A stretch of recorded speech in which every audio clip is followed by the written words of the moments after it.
Hello, everyone, and welcome to You Can Vote, Ways to Vote, Absentee Ballots, and more. My name is Danielle, and I am the Government Documents Librarian here at the Greensboro Public Library. I am excited to talk to Leila Lewis of You Can Vote, one of our community partners. Thank you so much for being here, Leila. Thank you for having us today. No problem. First, can you tell us what your role is with You Can Vote and what You Can Vote does for the community? Yes, so You Can Vote is a nonpartisan nonprofit organization that focuses on voting rights and voter education here in North Carolina. So we make it our mission to educate voters on how to vote, when to vote, and who is eligible to register and vote, and to actually support people in doing so. So, in a time of COVID, we've definitely had to shift the way that we do these things, but we're still very much focused and committed to making sure that everyone has all the information that they need in order to make educated decisions about casting their ballot. Good. So, how do you engage with the community, especially during this pandemic? How has that dynamic changed? Yes, so in the beginning of quarantining, we were actually really focused on reminding everyone to complete the census. The census here in North Carolina, like any state, is really important. However, us completing the census here in North Carolina could mean a possible seat or two in addition to our state reps. So we were very gung ho about figuring out about talking to voters. We did a lot of phone banking, a lot of text banking, a lot of talking and answering questions, which has led us to a really good turnout statewide on completing the census. Since then, we have shifted over the summer with the help of 70 plus college students who served as fellows, civic fellows for us this summer, and turned our attention to text banking and phone banking again, as well as building social media content around getting out to vote. So, who's eligible to register, how to reach young people, which is a growing demographic of eligible voters now, and there are a few more things that we've been doing with that. And then also making sure that people know all of their options. People are really concerned about how to stay safe, how to be socially distant, what laws have changed around voting in light of our social distancing and quarantining time.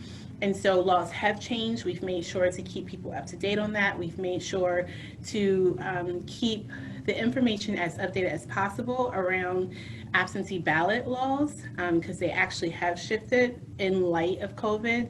And then kind of walking people through their plans. What does it mean to create a voter plan now that you're trying to stay socially distant? Are you interested in going to vote?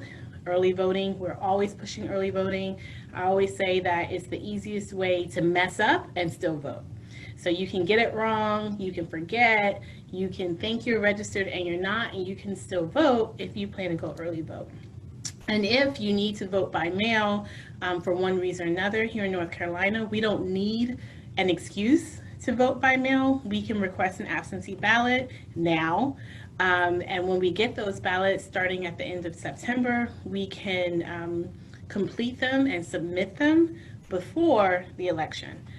So that's the kind of things that we've been focused on and creating and pushing out as much content through the internet as possible, making sure we're staying in touch with our voters. And we actually developed a champions program where all of this material is available to our community partners and businesses to distribute in their communities. So while we're not out doing as many in-person events now, we're making sure we're making sure that our partners are actually equipped to have those natural conversations with the people that they're coming in contact with in their settings every day. All right. So, since you mentioned election, we're just going to dive right in. As the upcoming election approaches, I know there are several questions about registering to vote, where to vote, what you need to vote, etc. Can you talk about the qualifications for registering to vote here in Guilford? Yes. So here in Guilford, it's the same across the state. to be eligible to register, you must be, to be eligible to register, you must be at least 16. If you're not turning 18 by November 3rd, then completing the registration form is actually a pre-registration, which means that team would fill out the form and submit it, and the Board of Elections will hold it until the year that they turn 18. If a voter is turning 18 by November 3rd, they are in fact a U.S. citizen. They've been living in their county that they're registering in for 30 days, and they are not currently serving probation time, parole for a felony conviction. They can register to vote and then vote in our 2020 general election. Okay, so where can someone go to register to vote? Does it have to be in person?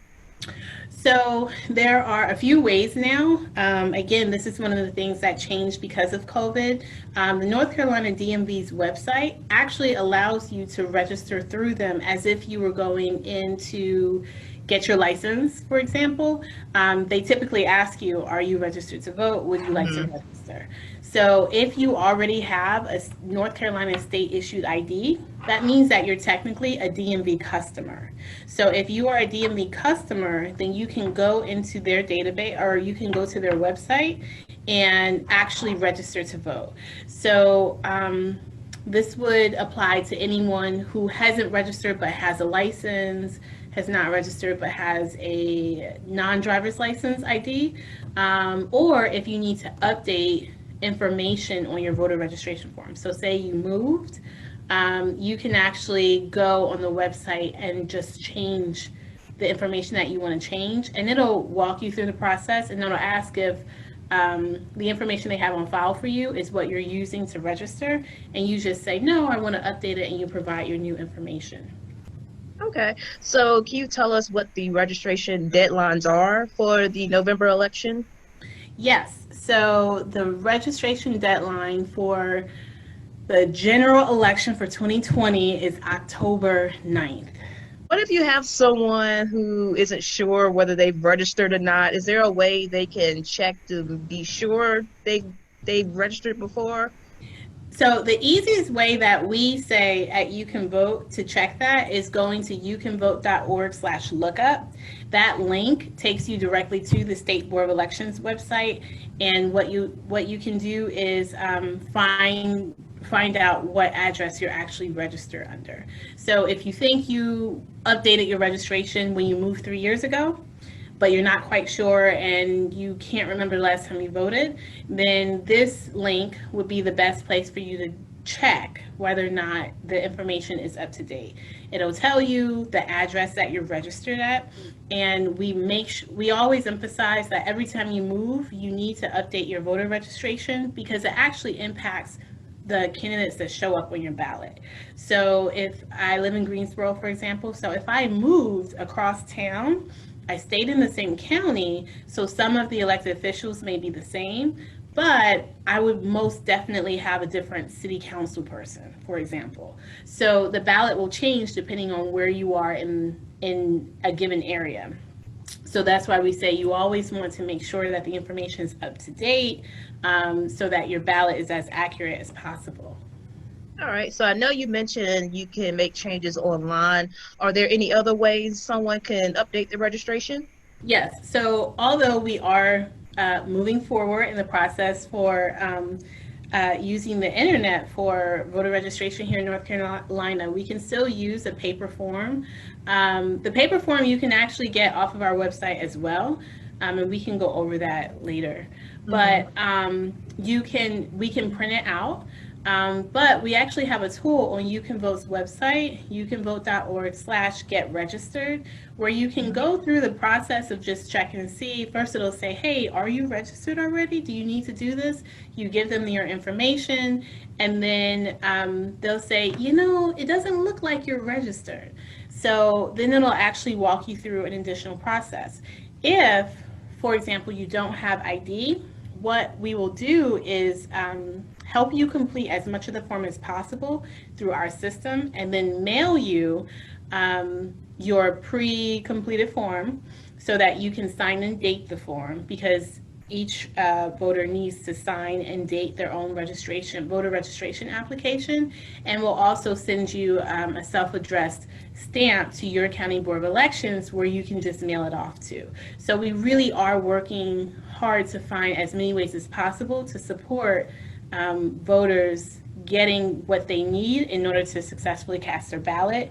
And we found that because we're not in person, helping folks walk through the application themselves, this was the next best thing we could do.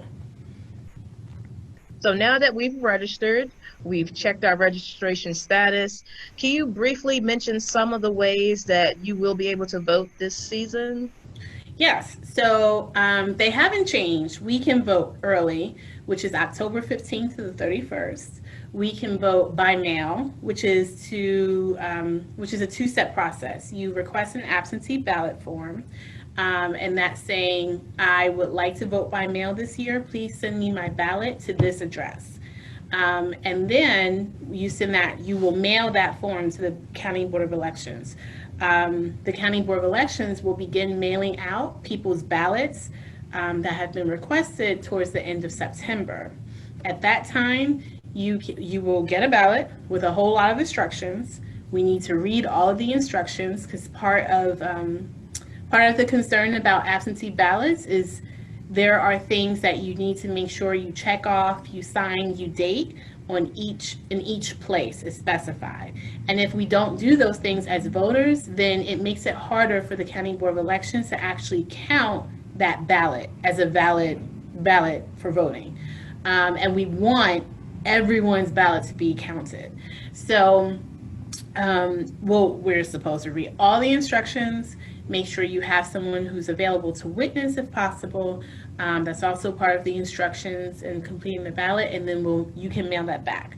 You can always mail it back. You can also walk your mail-in ballot into an early voting site. Some people aren't aware of that, and we want to make sure that people know that, given some of the additional concerns that we've had lately coming from voters about the mailing system and all that stuff. Additionally, you can request an absentee ballot, get your absentee ballot, and then decide for whatever reason you actually want to go in and vote in person. You can do that. Getting the ballot in the mail does not prevent you from deciding later on that you don't want to vote by mail and you actually want to go in person. The third way to vote is to vote on Election Day, November 3rd, at your polling location. The difference between early voting and Election Day voting, major difference. The convenience of early voting is wherever in the county you see an early voting polling site, you can actually go in and vote. You can actually register and vote the same day in Guilford County's early voting locations.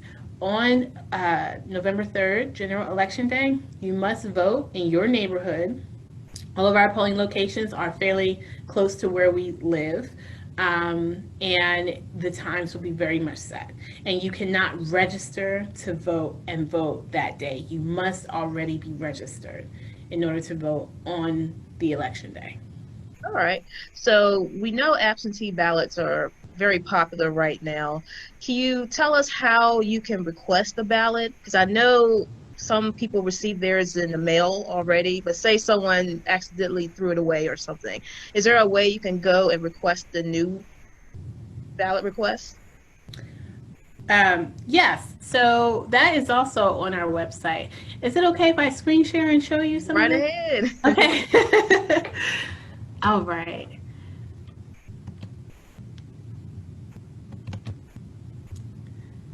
Okay, so I take it you can see my screen now. I can. And I'm actually on the page youcanvote.org/get registered. And this is the tool I mentioned earlier where you can see if you are already registered. And if not, then it'll take you through a process. And if you're interested, we can go through that later. But specifically, your question about vote by mail.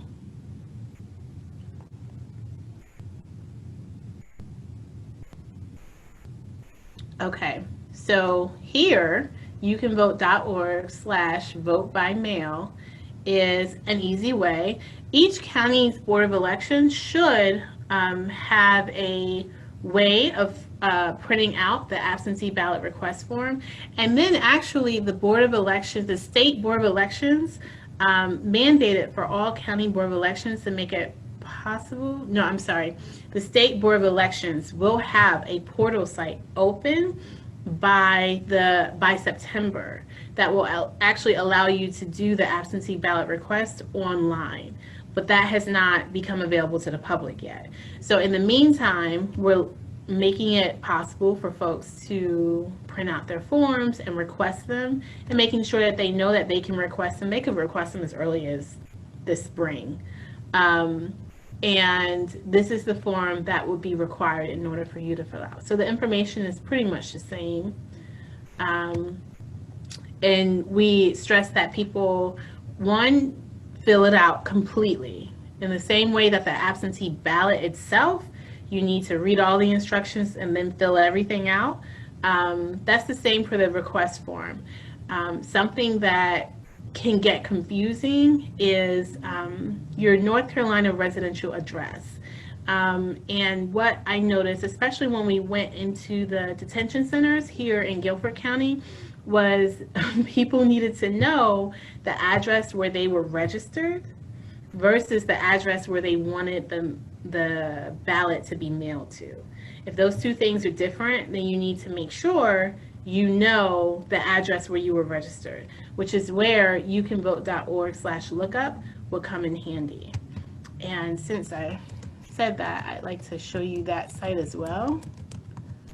That's okay.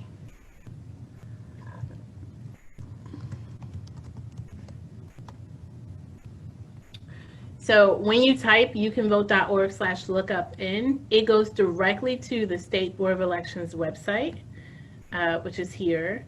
And this is where you would see where you actually are registered to vote. So if you're not sure and you're trying to complete your ballot request form, then I would suggest you just go into youcanvote.org/lookup to make sure you have all the information that you need and it's correct. Did that answer your question, Danielle? Did. Okay. Thank you.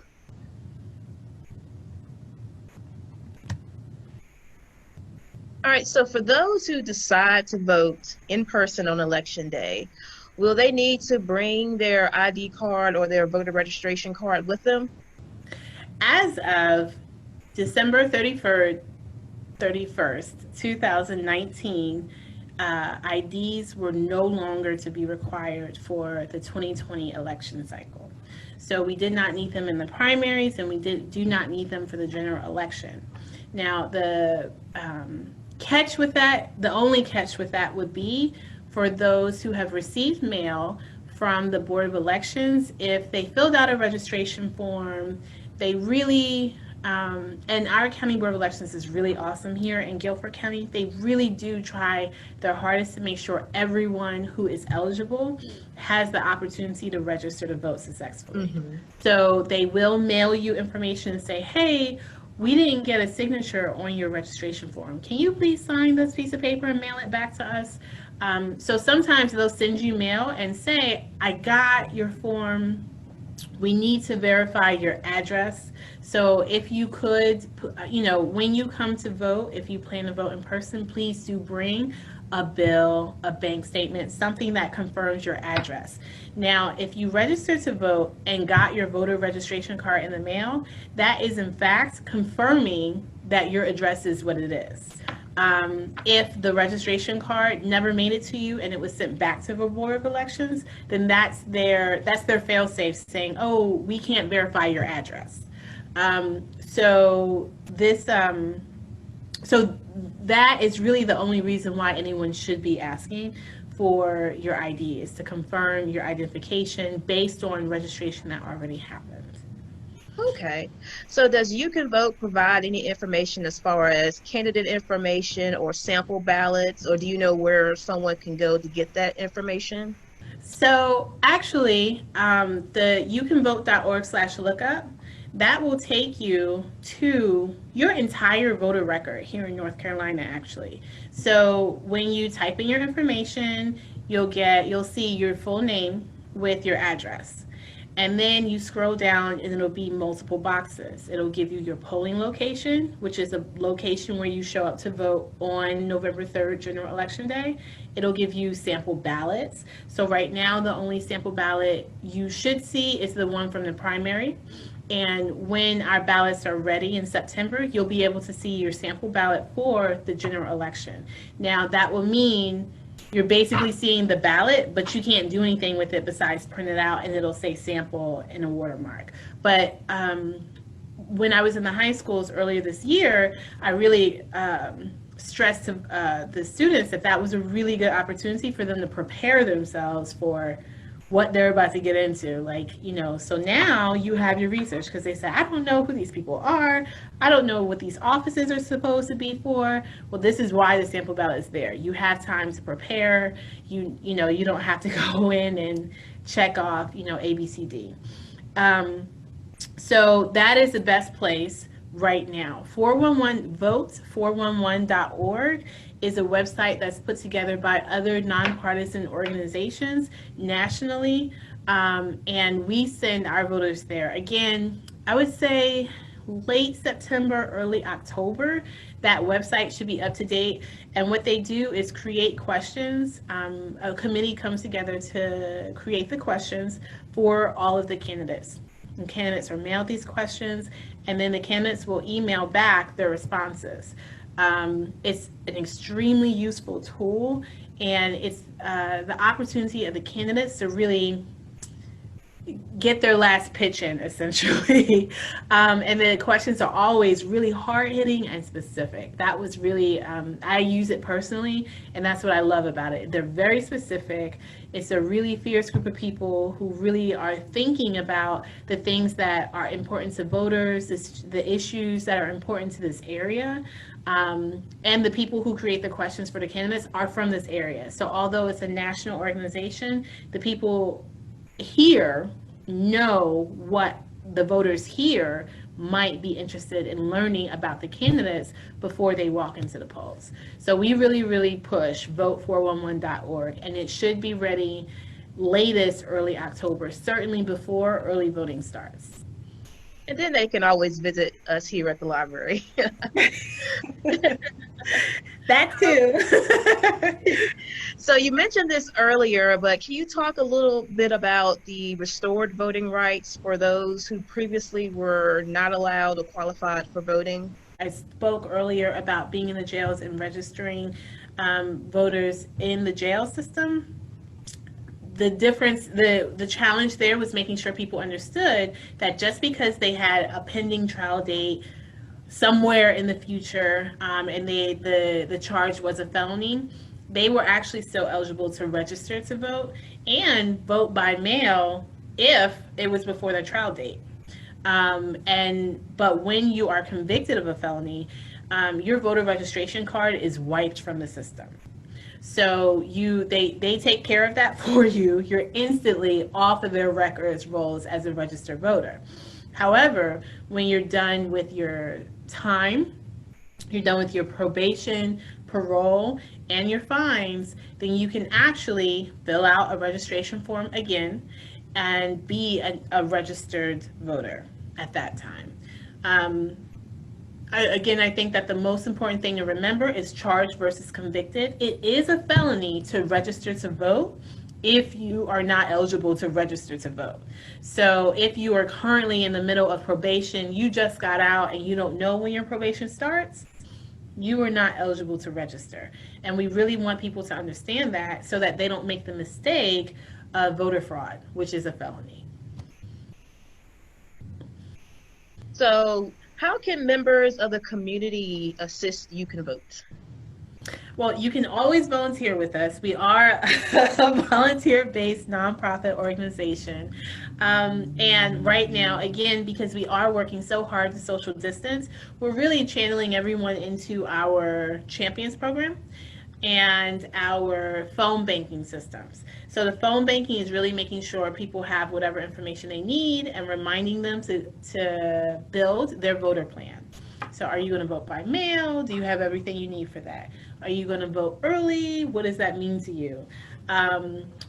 At the end of August, we know here in Guilford County, our Board of Elections is actually meeting at the very end of the month to decide and finalize, hopefully, our early voting plan. So we actually don't know here where our polling locations will be. Hopefully we'll know by the 31st, but maybe it might take them a little longer to decide. A lot of things are up in the air thanks to the way that this year has been going for us all. But we are really making sure in our phone banking, our text banking, we always need help with that. We're always trying to reach voters across the state because our organization does reach out to all voters across the state in this way. And we like to make sure that we have local volunteers here in Guilford County so that when we're reaching out to our voters, that's who we're reaching out to. So although we reach out statewide, each phone banking, the way that our system actually works, you actually get to be talking to people in Greensboro if that's where you're living, working. Also, the Champions Program is something that our volunteers have really kind of taken hold of and taken ownership over. And so in their regular conversations, they've been saying, hey, well, I heard that you wanted to do something around voting in the election this year. You Can Vote is great. They have this program. Well, they'll give you the training you need. They'll give you all of the educational material you could want. We have masks. We have posters. We have yard signs. We have postcards with all the dates, all the ways to vote, all those helpful little reminders that we're not quite sure of, with all of the links that I've been mentioning and more on a postcard in English and Spanish. And all of that is free as part of our program. So if you're interested in getting that information out to those who you come in contact with on a regular basis, I think the Champions Program is a great way to help our communities be educated and prepared for this election season. All right. So say you have someone who's interested in, joining You Can Vote, but they may not be as familiar with voting laws and things like that. Do you guys provide any type of training for your volunteers? We have trainings every week. Okay. Thanks to Zoom, we're able to do things all the time now. So we're having trainings. I want to say every week. If not, then it's like every 10 days there's a training happening. You can go to our website, youcanvote.org/events, and sign up for the next voter empowerment training. And it'll give you the ins and outs of everything.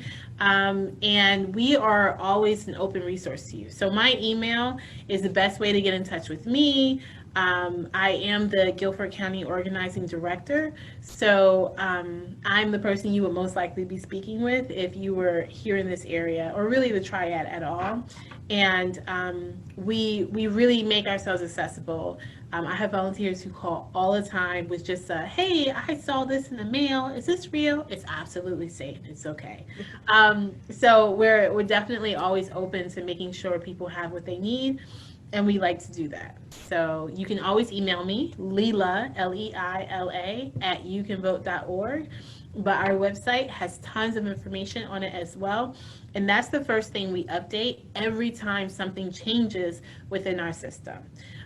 So every time the laws change, we make sure to update our information. And if you go to our website and get signed up to receive our communications, we send out a weekly e-blast on Wednesdays with the most up-to-date information, and then how to get connected and stay connected with the organization and the work that we're doing. So that's another great way to not only stay up to date with succinct information in English, plain English, but then also to figure out how to get more involved with the organization. All right. Is there anything else you would like to mention that I may have missed? I can't think of anything. You were pretty thorough with your questions. I try. Well, Leila, thank you so much for talking with us today. Before we go, please let us know how we can reach you. I know you just gave us your email, but tell us what the website address is again. Yeah, so the website is youcanvote.org, and I am sharing my screen with you again. Okay. Um, and so youcanvote.org is our website. And as I said, if you go to the events page, you can check out the upcoming events we have, which are all online for right now.